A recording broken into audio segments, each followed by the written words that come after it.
everybody. Wasn't that great? I love the power of and I'm so glad that Matt kicked us off talking about why it's important and what he envisioned when he picked that theme. You know, I am so glad to be here with all of you. I'm thrilled that it feels more like July on Mackinac Island than May. And I think that this conference is going to be really productive, and I'm excited about the work ahead. This in-depth policy conference that we will have from 9 to 5, and then we'll enjoy really in-depth policy discussions later at the Pink Pony, right? So Mark Cuban is here, and while there aren't any sharks in these lakes, there's definitely one now inside the Grand Hotel. And as a shark super fan, this is a big moment for me. The other great thing about the Mackinac Policy Conference is variety. You can attend a panel about economic development and then walk down the street, dodging manure on the way, of course, and buy an industrial quantity of fudge. Variety.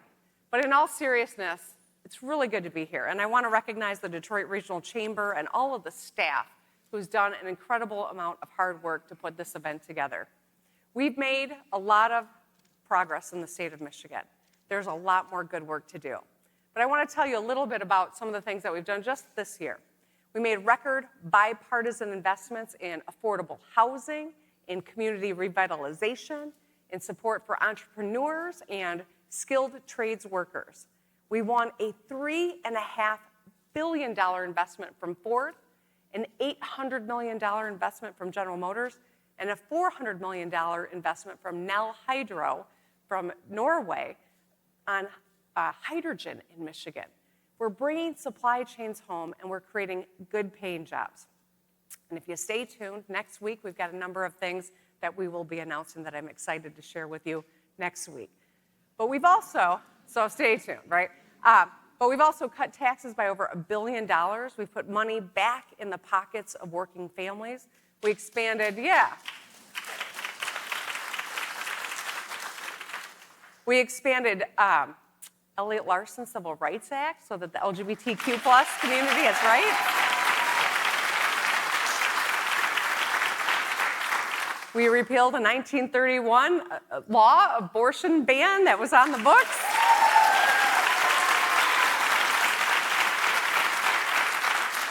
And I've signed 3 pieces of legislation to curb gun violence and have some common sense gun policies on the books.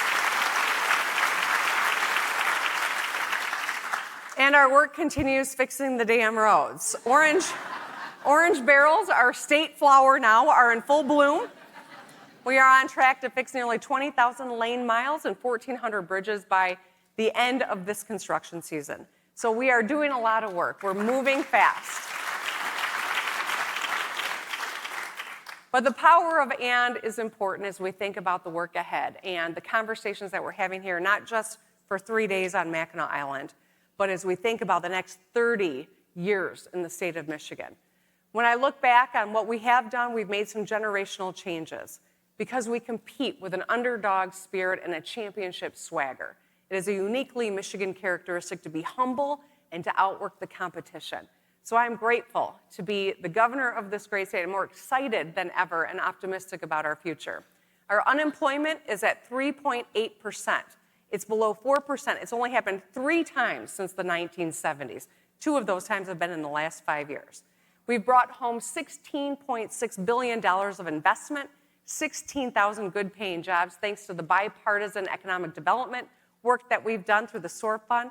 We're home to the fastest-growing energy sector and job growth in the country, and we will be the next Silicon Valley for mobility innovation. And we are competing.